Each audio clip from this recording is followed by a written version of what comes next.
Our first guest is living the dream. Not only did he catch touchdown passes from Ty Detmer, John Walsh, and Ryan Hancock at BYU, but his sons Isaac and Preston are following in his footsteps, and most notably, he and his wife Amy have become grandparents for the very first time. Our pleasure to welcome Byron Rex to the Wise Guys. Byron, good evening. Dave, how you doing? Brian, how you guys doing? We're doing awesome. Thank you for joining us. So look, how great is it to be a grandparent? Oh my gosh. It's easy. Everyone asks me, how is it to be a grandparent? I said, I got the easy job, and that's not the miracle that I'm a grandparent. The miracle is that Isaac's a father. So the fact that he's a dad, that's the part that shocks me. Kids raising kids, Brian and Dave, is always an interesting adventure. So Isaac and Lexi welcomed Luca into the family earlier this month. What was that experience like from your perspective as the dad of the dad?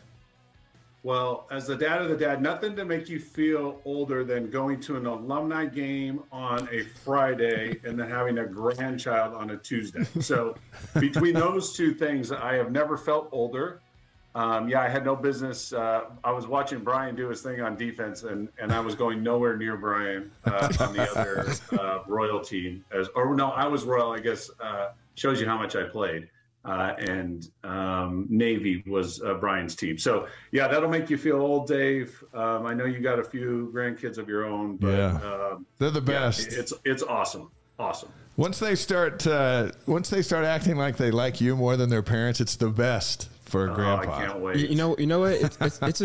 I have two boys, 11 and 7, and they have a great relationship with my mom. And I did growing up. I had a great relationship with my grandma. And yeah. I thought that I was going to dread that feeling of them liking, my mom more. But it's really the best feeling in the world. What's not the best feeling in the world is when I go and pick them up at 10 o'clock at night and they have Skittles and Starburst. And I'm like, I look at my mom, I'm like, Mom, do unto others. You wouldn't want Granny to do this to me when I was growing up. I said, why are you doing this to me? It's all new rules. And she says, you know what? I'm just getting you back for all those times you put me through, havocs, as a parent. So this is payback. Yeah, the new rules are no rules, Dave. I think you said it best. There are no rules. So Isaac's in town now. In fact, he's in the other room with Keaton watching basketball right now. Nice. And then Lexi and I shouldn't probably reveal this, but do you guys know, Dave, do you know the Ords, Jonathan Ord? You know that name? Yeah. So, yeah. Anyway, Jonathan played quarterback with us back in the day. Andy was his brother, played with us. But Luca and Lexi are jumping on his plane and flying down tomorrow. So Luca's first flight is going to be on a private airplane. That's tough life. Nice. Tough life, Lucas guy. So it must be nice. Ryan and I have nothing to do with any of this. I just Isaac and Lexi have really good friends. So how are we going to get Lucas signed to an early commitment? Well, you're going to have to compete with basketball, I think. We may be trying to graduate. For those that don't know, he is part of the Johnson family, which Britton and Jeff Johnson were two huge stars at the University of Utah. Britton played in the league for a while, NBA, and played overseas, had a really good career. So 6'10", 6'7", his grandfather on his mom's side, 6'5", 6'6". His grandmother on his mom's side is 6 foot. His mom is 6'1". So basketball. That's basketball. We may be playing basketball. That's okay. We got this arena that seats 20,000. He'll be welcome. We got a basketball team too. So my question is, and I'd ask Coach Pope this too. Can we win a few games in that darn league that is so tough next year? I mean, oh my gosh. And Dave, I heard you on an earlier podcast talking about, the places you and Greg were talking about, the places that you guys are going to visit. You know what I mean? Then Allen Foghouse and, all these places that are historic. I can't wait to go to some of the games. So, I know we have a basketball team, no doubt about it. So when you were playing and it was the fight to get a big name team on the schedule. And it was always the first week of September, second, and then you get into the WAC. But did you dream of a day like this? Did you ever think it would actually happen, that BYU would be in the Big 12? No, I never thought of the Big 12 because I'm a California kid. So I always thought of the Pac-12. Yeah. Now, I could have seen a day until, different things got involved and beliefs, and you could say what you want about academics. I don't buy a bit of it, political or not, whatever. I could see a day when we played in the Pac-12. The Big 12 never entered my mind, but I'm not, I'm a California kid, not a Texas kid. So that entered my mind. I always knew we were big time, right? We were destined for the big time. I didn't think it would take us this long, and I thought it would have been the Pac-12 instead of the Big 12. So I could see it coming. Well, here we are.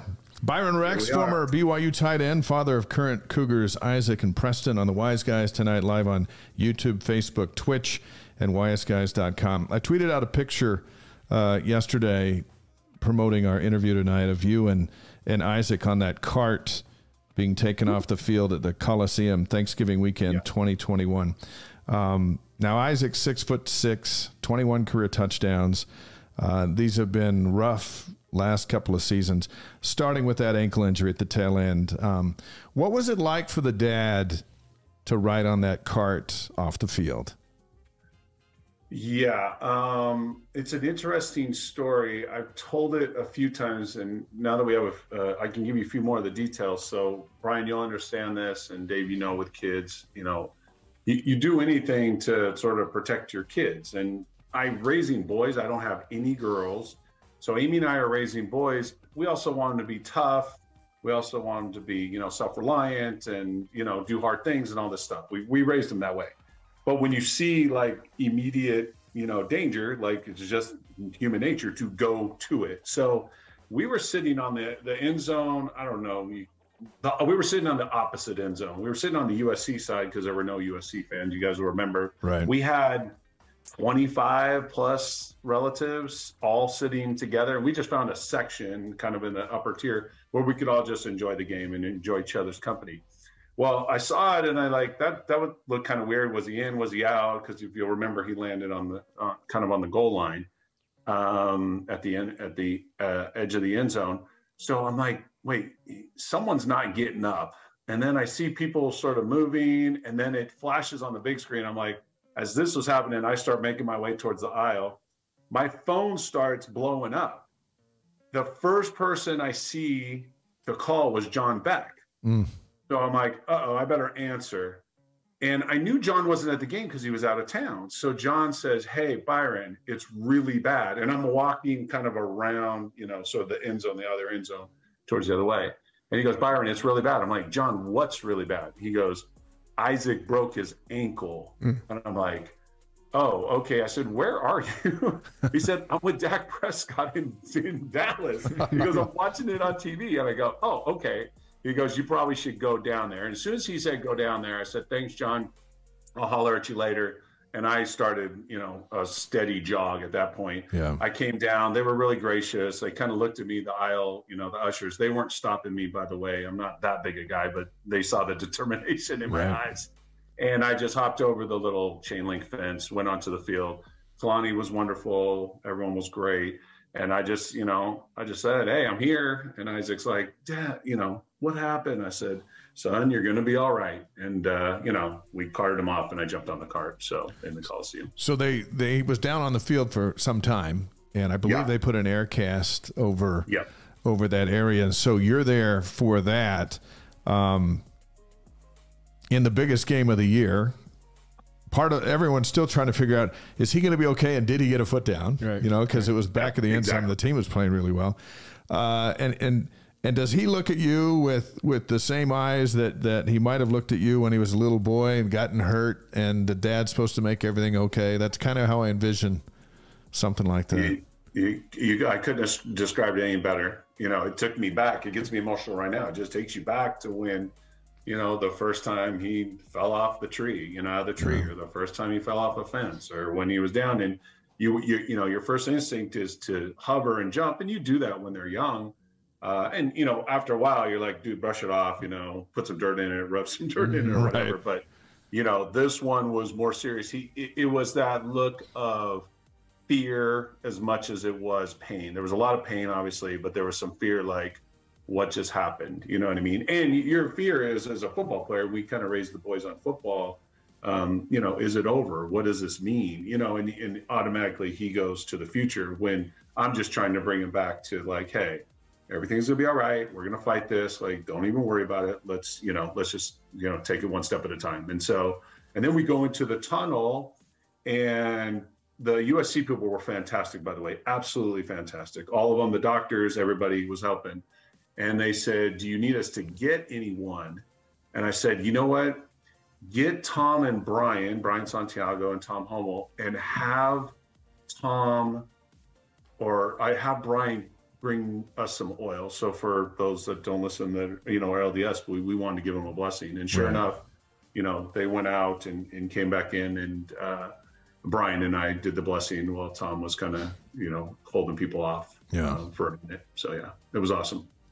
Before you get to that, well, there's two things. One, in addition to wondering what's going to happen with his injury in football in the moment, he and Amy are going to get married like in a week. So there's that. There's life that's sitting there in the end zone as he's on his back, and gotta I just can't imagine it's a perfect storm, and then you get on the cart starts to leave, and then here comes the applause. And certainly full of Cougar fans, and Isaac raises his hand to say he's going to be all right. And what was that moment, feeling the love of the audience? No, it was wonderful. We had so many fans there.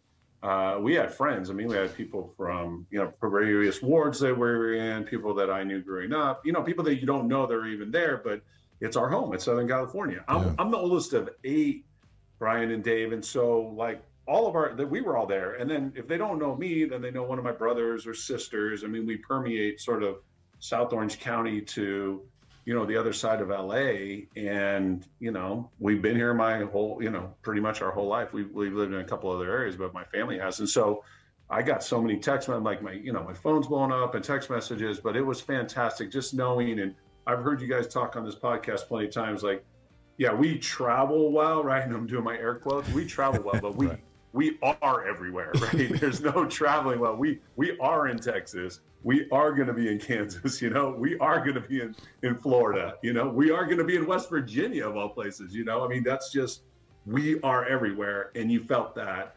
And Isaac and I both felt that as we kind of, got carted off. So as a dad that has experience playing, I've made it a conscious effort, along with my son telling me to leave him alone during his games, or trying to encourage him to go out and do some training and do some drills with me. So I purposely said, okay, I'm just dad, and I'm out there, and everybody's like, how come you don't coach? And how come you do? And I'm like, nope, I'm just dad. And I thought to myself, one day he's going to ask me, based off of his situation, Dad, help me. How do I get through this? But I don't want to force that. How has your experience, you've been able to help him and uplift him during his time of recovery? How's that been? Yeah, Brian, I'll tell you it. Man, you wrestle with these two polar opposites, essentially. You want to take the pain, like you really do. You just want to take the pain away. And as he struggles, right, and I'm going to be as honest as I possibly can on this podcast. I mean, he played on one leg last year. You know what I mean? Mm-hmm. Isaac's one leg, and 85% or 80% is, better than a lot of folks, 100%. So, thank goodness. And he was serviceable, but part of you just wants to take it away. But, and again, I don't mean to get spiritual or philosophical here, but that was somebody else's plan to just no pain, no problems, we're all going back. We're going and we're coming back all together in the same way we left. Like that, the real growth comes in him determining exactly. And I like the way you put it, Brian, your son will determine whether he loves football, right? He'll determine if he maybe he likes another sport, maybe he doesn't even like sports, right? Whatever it may be, that was the plan. That's the real plan. And as a father, I just try to emulate, a heavenly father to say, hey, there's free agency in all of this. I'm here to help. I'm here to guide. I'll advise. I'm like literally standing by. Again, back to not to be too spiritual, but I'm right here. All you gotta do is call. Yep. And I'm probably closer than you want sometimes, but that's how it is.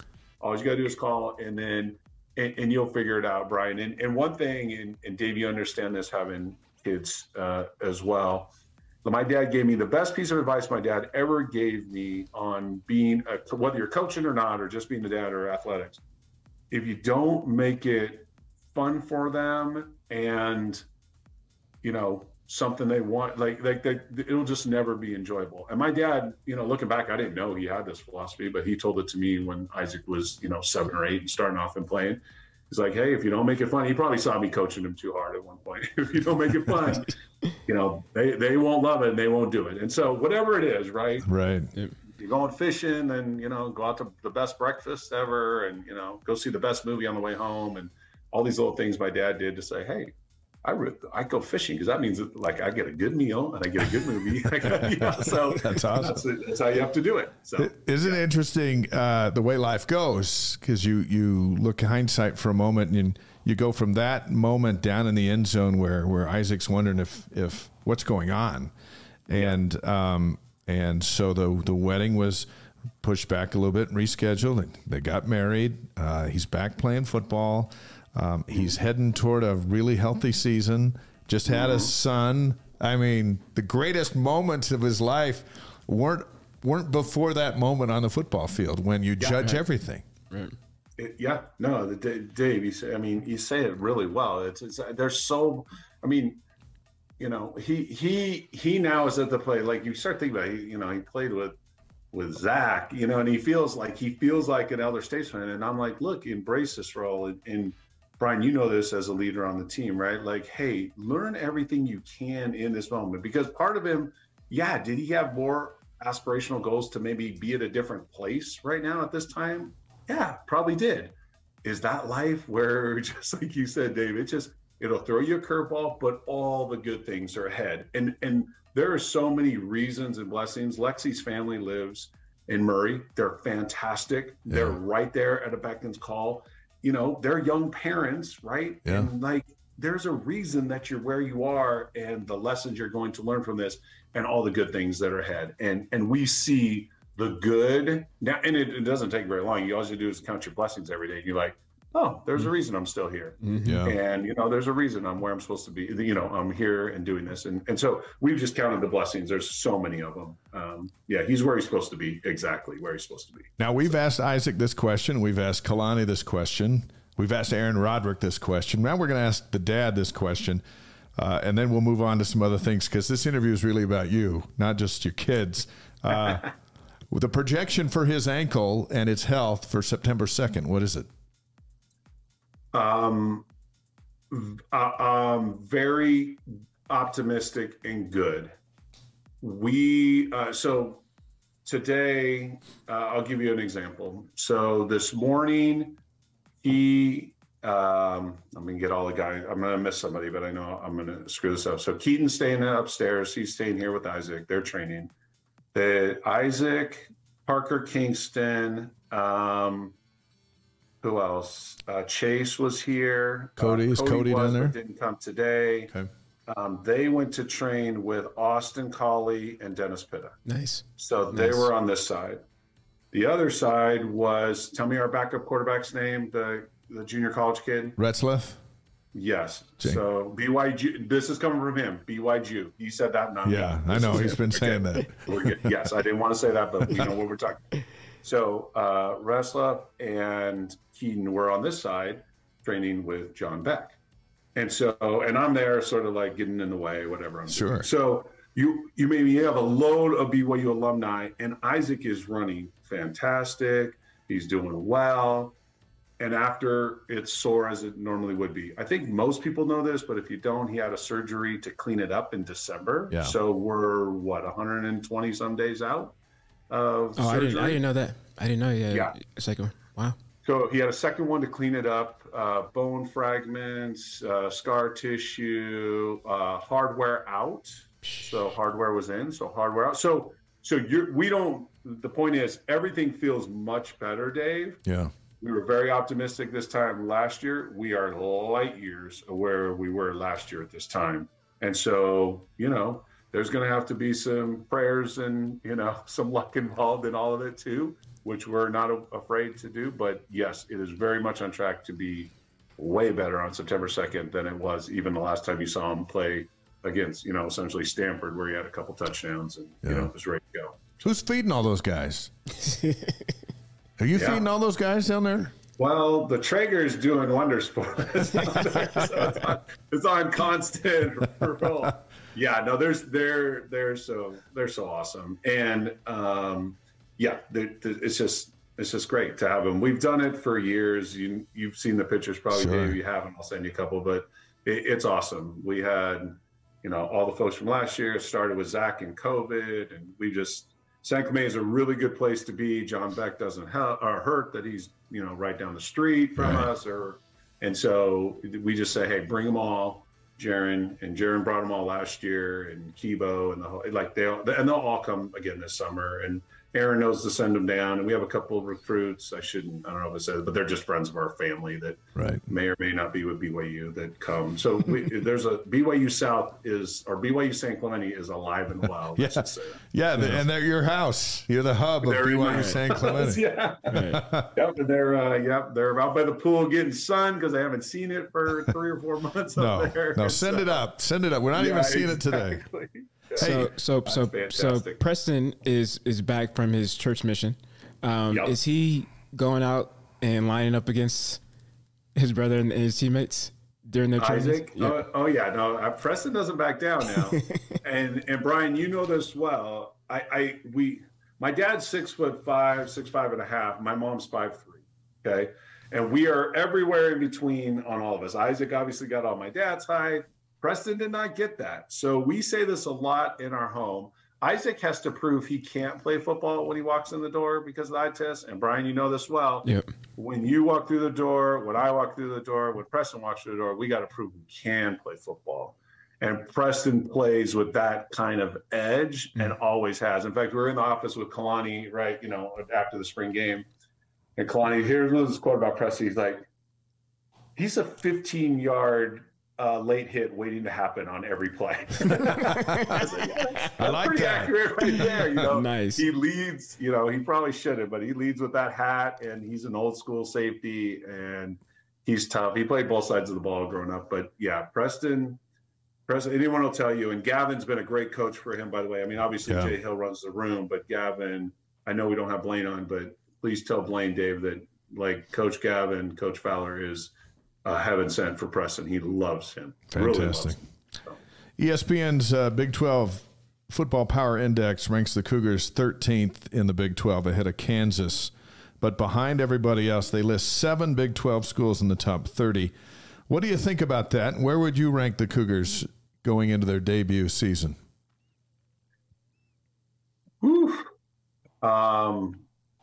I got a lot of faith in Keaton. He's going to have to pull the trigger. I got a ton of faith in Aaron. I don't know Jay, but I love the energy Coach Hill is bringing. Yeah.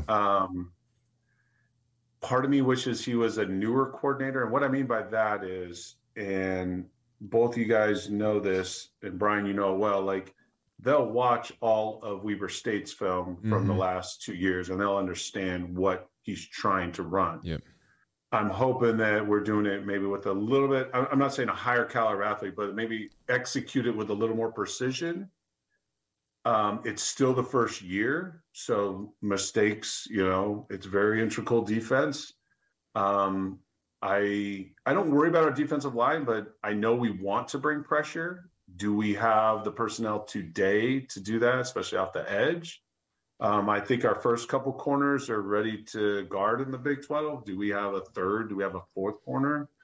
I feel like our linebackers would be good. We got the transfer kid from Utah State, so he can't hurt. So, there's questions. And, you got to put up – what do you have to average, Dave? 33? because didn't the whole league average like 31 or greater points last year? It was something crazy. It was something crazy, and I mean, TCU. It felt like they were scoring 54 to win by one. Yeah, that's an exaggeration, maybe, but no. It's all about points in that league. I think Blaine started saying that in the beginning of the season last year. He said, so we always have a couple of iPads and other TVs in the green room when we're watching the BYU game, and I remember Uncle B just kept saying, "This is what we're gonna have to go up against next year, and we need some offensive power. This is the new way to win games." And with us, when we played, with Bronco, we had pillars, and one of the pillars was keeping a team under 24 points. That's the magic number, right? Yeah, that was the magic number. And Uncle B was like, now we need to. It's like 34. Keep them under 34. Well, he just said throw points out the way. And now it's about getting, critical stops, right? If you could just make one or two stops, we'll be good. Yeah. No, but you see, look, here's the deal. And Dave, you know this well. Brian's a little before your time. I'm used to this.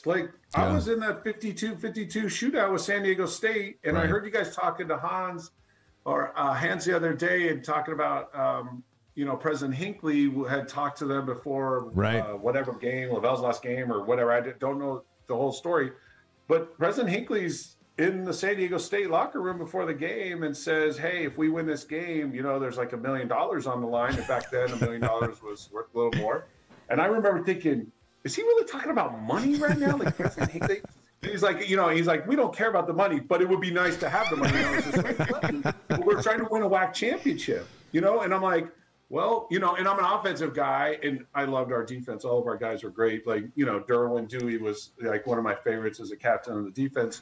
But I'm like, we had to score 52 points to get a tie. And I'm like, what in the world but I'm used to it. Like, let's go. Like, that's what we have to do. Like, I love those days. After all these years, I had no idea what fueled that comeback after all these years, but now I know that because President Hinckley was there.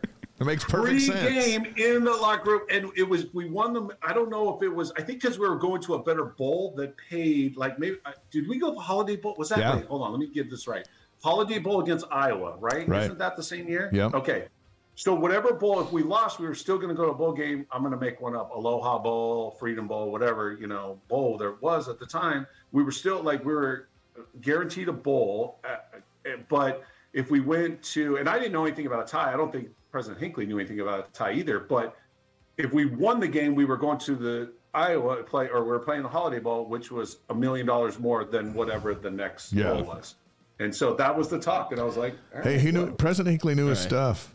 My God! What was most painful about that game, as you remember, is San Diego State had never been to a Holiday Bowl, and all they had to do was hang on to that lead, and then they were going to play in one, and they couldn't stop. They couldn't stop anybody, and you guys had a field day. And Jamal Willis, I think, is still running. Tell me free. the head coach's name, Dave, for San Diego State. Luganville, wasn't it? Was it Luganville? Yes. Yeah. Al Luganville, who I love, by the way.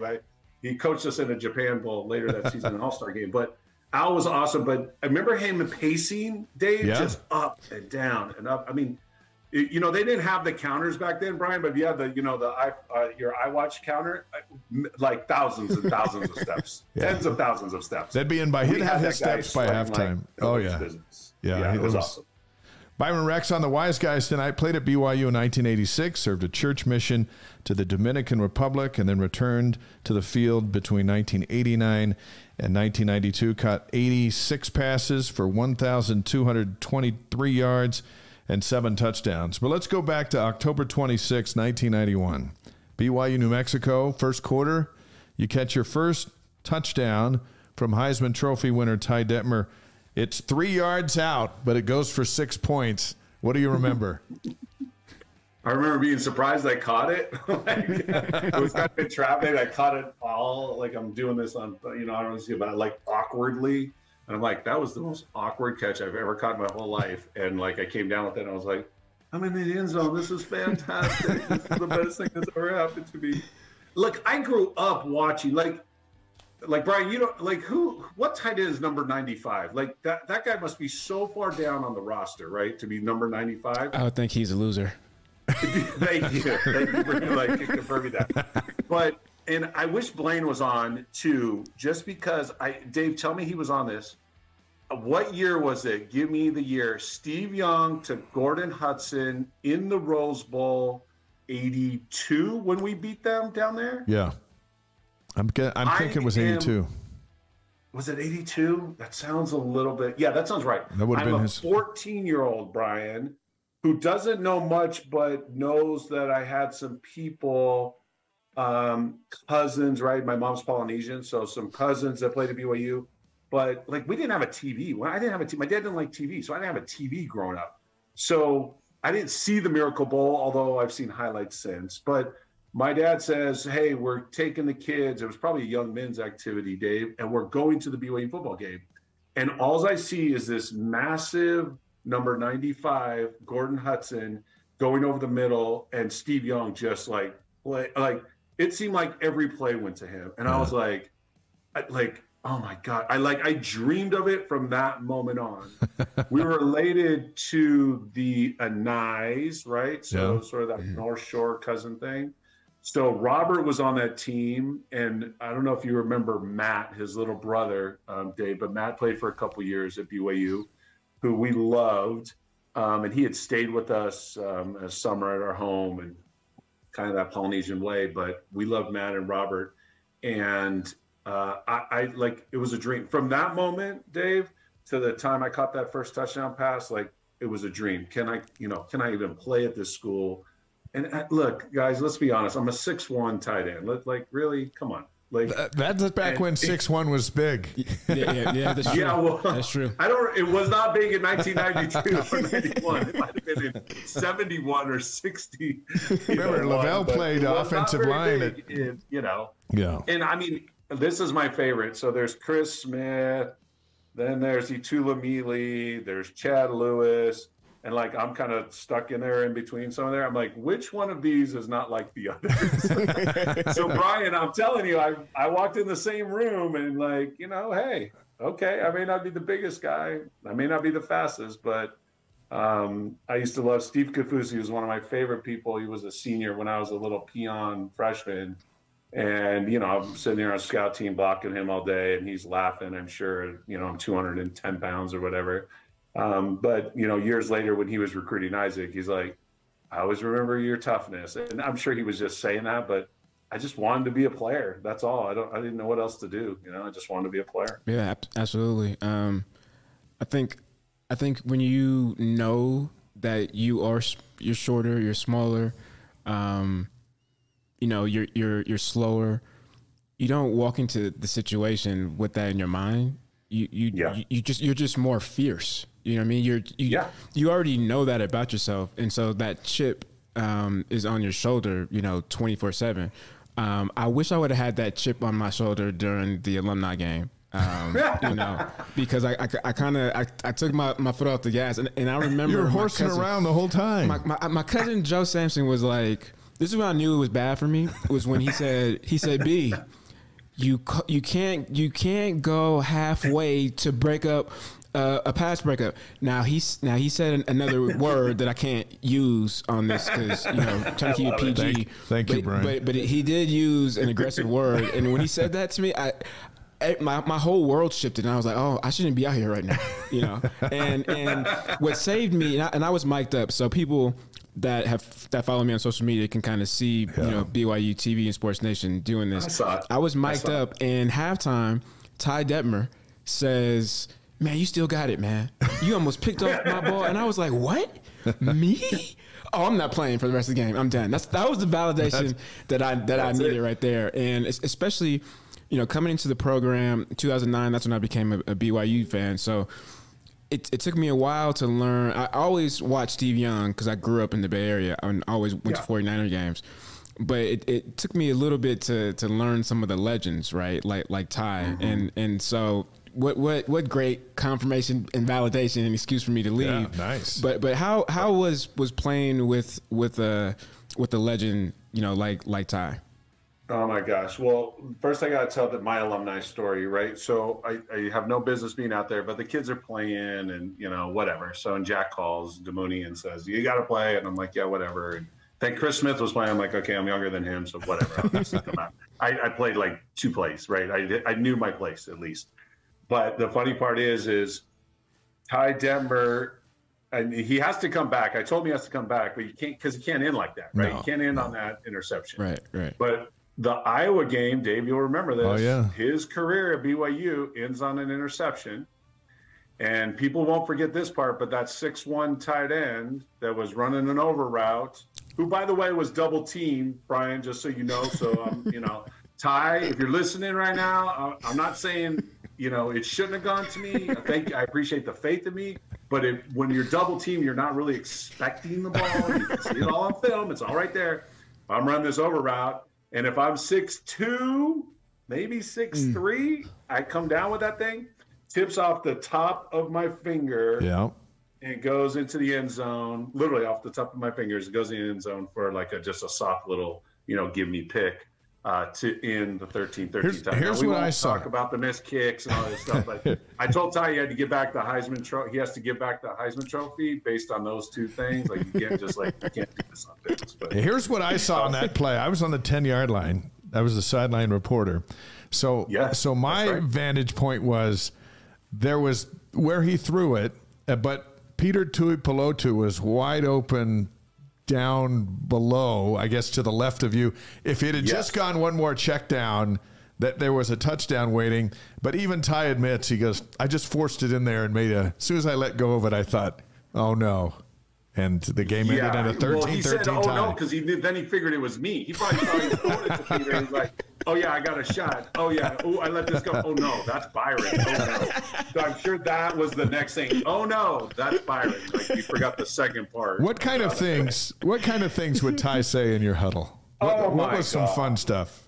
Wait, hold on. Brian just made this a PG podcast. Where are we at? No, first of all, Ty is an amazing person. Right. And I'm sitting at the desk. You can't see my office, but I'm sitting at the desk that this will make you emotional, Brian. You're going to go through this one day. That my son accepted his offer or got a verbal offer from Ty Detmer at this very desk when Ty called him before seminary to offer him when he was a junior in high school. Talk about small world and blow your mind and fate and all this other stuff. It's crazy. But anyway, so Ty is an amazing person, bar none. But he now that boy, we're competitive, Brian. I get it, but that guy drives a hard bargain right there. You know what I mean? And he's not accepting. He comes off beating Miami. Did we get up to number 3 or 4 in the nation, Dave, when I'm a sophomore, 1990? We had already beaten Miami, and we lost to Oregon. And I thought we were number 4 going to Oregon. Weren't we number 4 going to Oregon? I think we were number 4, and we might have climbed back up. What were we going into Hawaii? I want to say we were probably top 5. You could probably find I'll double check. Anyway, go on.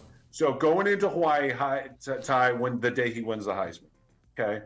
So he has this fantastic, my point is he has a fantastic junior year.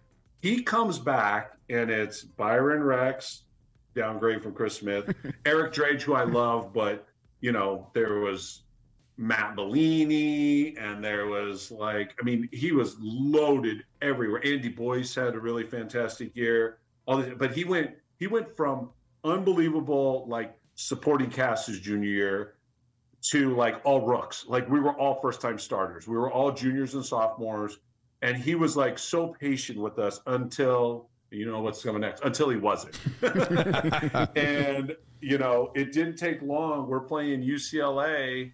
I run the wrong route. I side adjust on a short pattern, a 50 route, which you're never supposed to do. I see the blitz. Good for me. I see it, but I run the wrong route. And Eric Dredge and I basically almost run into each other, and Eric drops the ball, and we're driving to beat UCLA.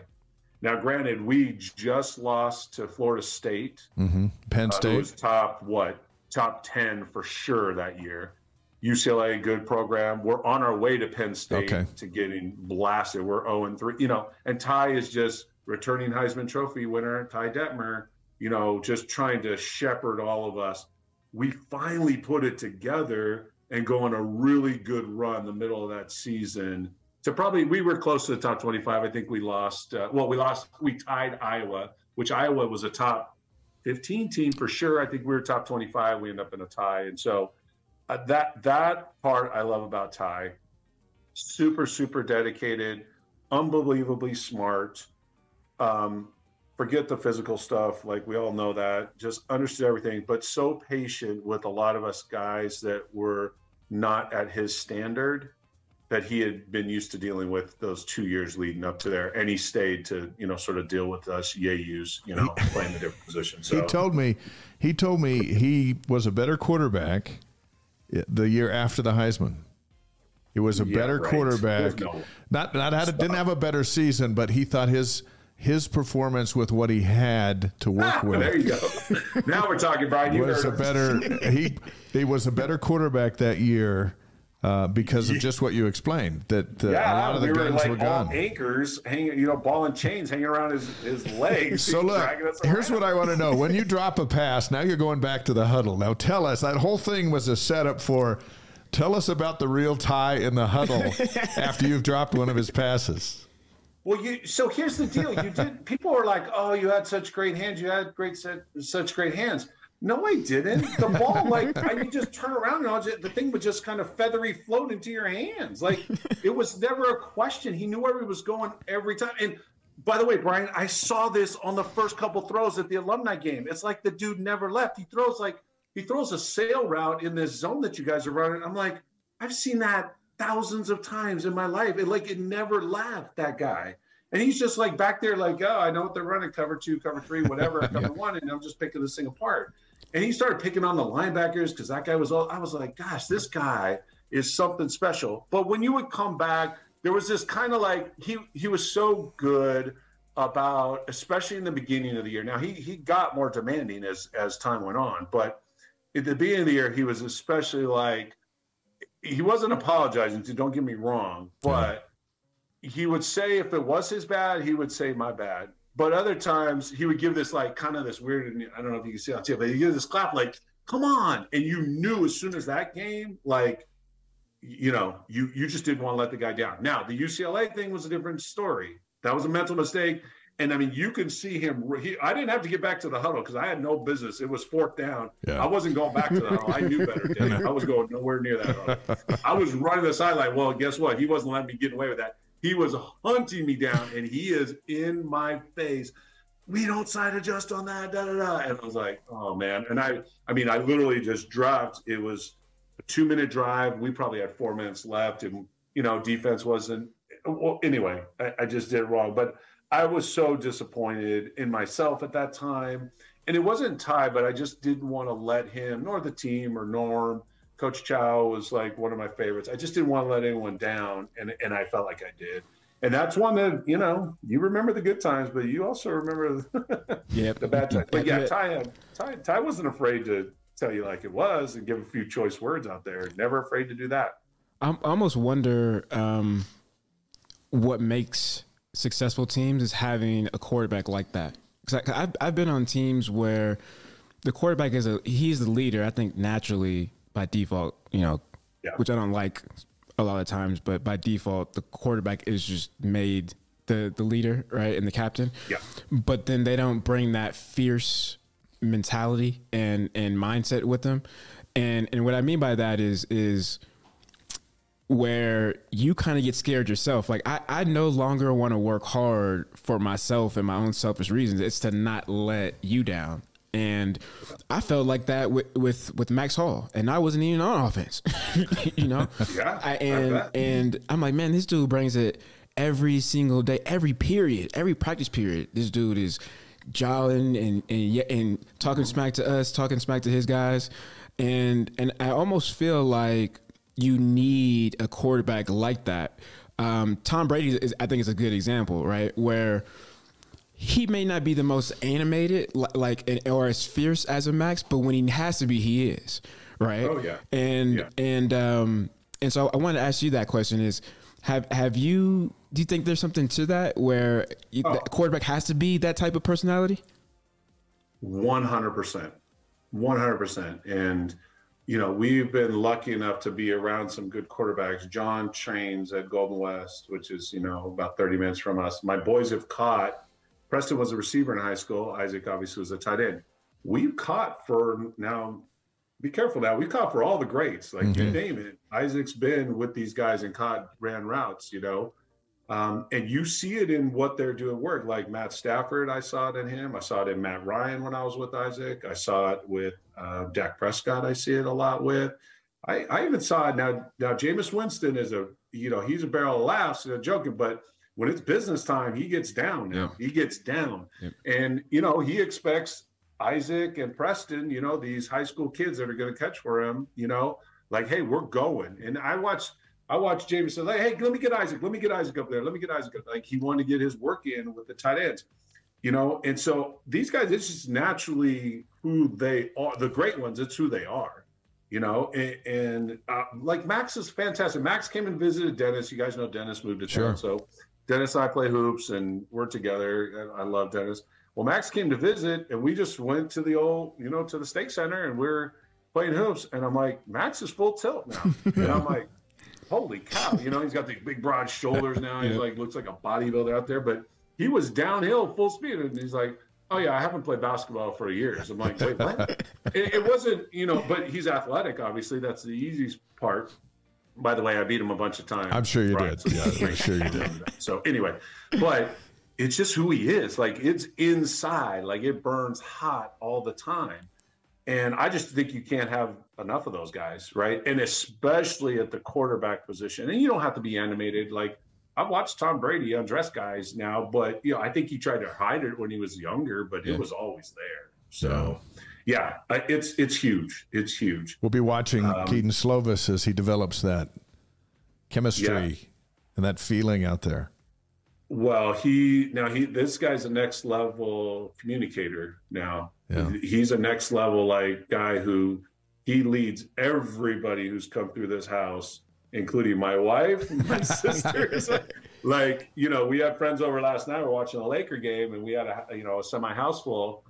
And I mean, he's holding court now. That he's special from a relationship standpoint. Great. Now, how he chooses to go about that during the season, he'll communicate what he wants and what he needs. Like, I see that in him. He's special that way. And not that Jaron wasn't great, because Jaron's a quieter leader. Mm-hmm. Zach was very much about the details, but Keaton is just this little next level from a communication standpoint that I see, like when he's in our home. Yeah, but don't let the politeness and don't let the, aw shucks thing fool you, because he's like, he knows where he fits. He's very confident in what he wants to do and where he wants to go. Very confident. Yeah. Let's wrap up this fascinating conversation with Byron and Rex with 5 questions. You ready? These are 5 questions. I've been waiting all day for it. Rapid fire, and you know the show, so you know the questions. So your favorite sports movie? See, I cheated. I don't know all the questions, but I knew this one. So I don't know all the questions, but so Brian, I'm sorry. Dave, I'll be super impressed if you know this one. All right. Now, it's a real close. I love Rocky 1, which I saw when I was 10 years old, which my dad took me to our whole family to on family home evening. It was my first rated R movie. We weren't allowed to see rated R movies. My dad said, hey, Rocky was rated close R? your ears. Rocky 1. Rocky 1. He's like, close your ears. There's a couple words. I'm pretty sure it was rated R. Maybe I'm wrong. But it was, I know my dad made a big stink out of like, hey, I shouldn't be taking you to this, but we're doing it. And by the way, the next morning I woke up and I had 2 raw eggs. I think I got myself sick. Nice. And I ran it felt like 10 miles, but it was probably more like a 1/10 of a mile. But I was like shadow boxing the next day. Fantastic. But here's my favorite sports movie, Dave. Here we go. The Fish That Saved Pittsburgh. The Fish that I've heard of that. The Fish That Saved Pittsburgh. I've heard of the movie, but I don't know what it's about. It's got to be a baseball movie, doesn't it? It's a basketball movie. The Fish That Saved. You can look it up. The Fish That Saved Pittsburgh. I'm writing it down right now.